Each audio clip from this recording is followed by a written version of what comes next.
Well, Charles, I was in HHC 1180th out of Durant, Oklahoma headquarters company.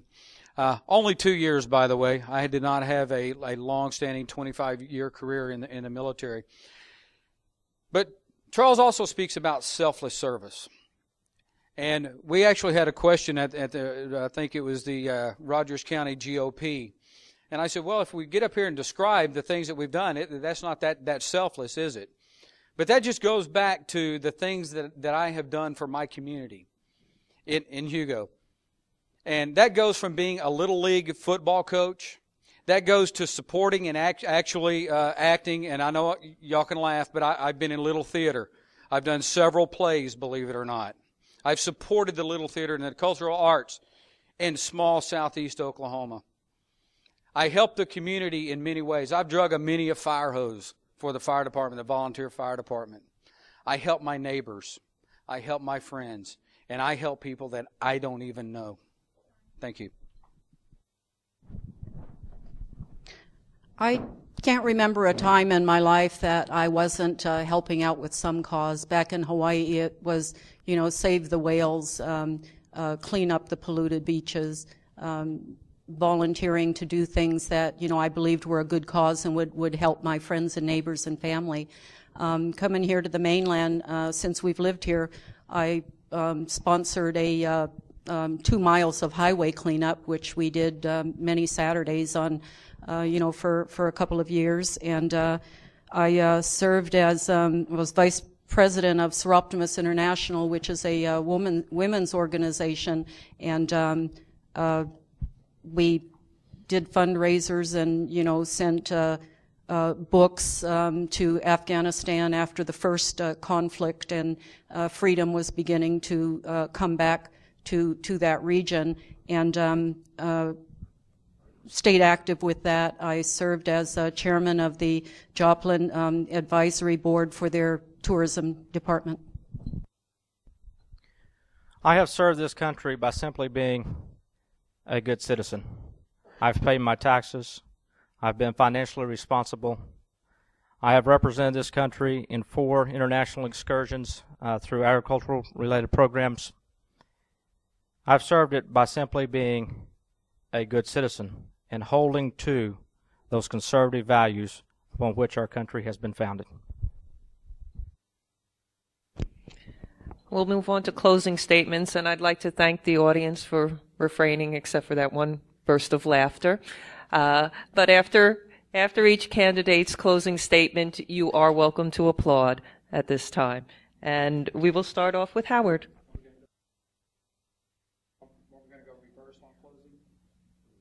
Okay, then we'll start off with Charles.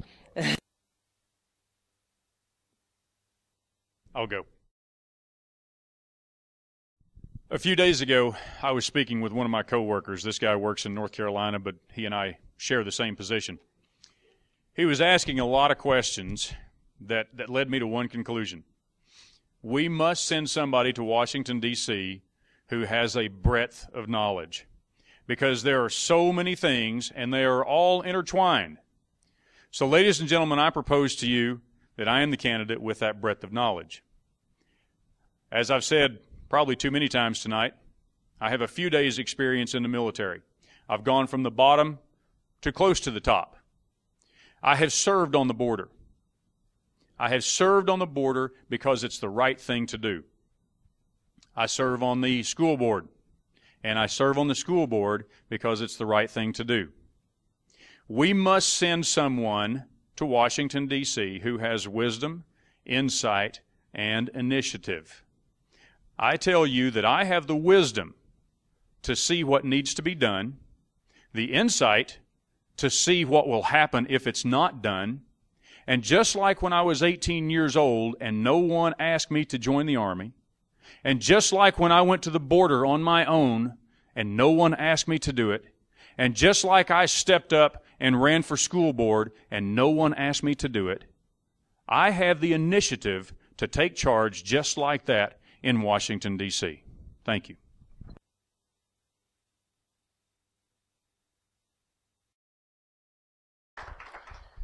I'm Daniel Edmonds, a farmer, a rancher, a business owner.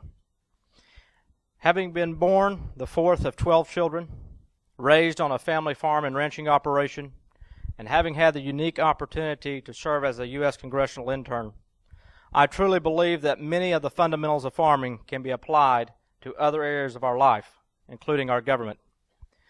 The seeds of sound principles and morals needs to be sown within our government. Waste and overspending need to be weeded out. Conservatism needs to be cultivated. And a struggling economy needs to be fertilized with lower individual and business taxes. By taking this type of preparation, it will allow us to reap the rewards of a more restricted, limited government, a government that recognizes the sanctity of all human life, that adheres to and brings greater respect to our Constitution, and requires greater moral and personal responsibility. I strongly believe in limited, restricted government, and would like to see the government restrict its size and scope, its overspending, its debt explosion, and the tax burden it has on its citizens. You know, I often find myself thinking about the man whose name I carry. The Old Testament Daniel was a young man living in a very turbulent time in his country's history. Yet he purposed in his heart not to defile himself, and he had the courage, the strength, and the integrity to stand up for a better way. I stand here before you this evening to tell you that I am purposing in my heart not to defile myself nor the people that I may have the opportunity to represent, and that is each and every one of you. And it is with that same courage, strength, and integrity that I am standing up for a better way and leading this charge to bring us true conservative representation. I ask you 63 days from now, as you approach the voting booth on July 27th, for your vote. I'm Daniel Edmonds. Thank you for this evening, for the invitation. I want your vote. Thank you, and God bless you.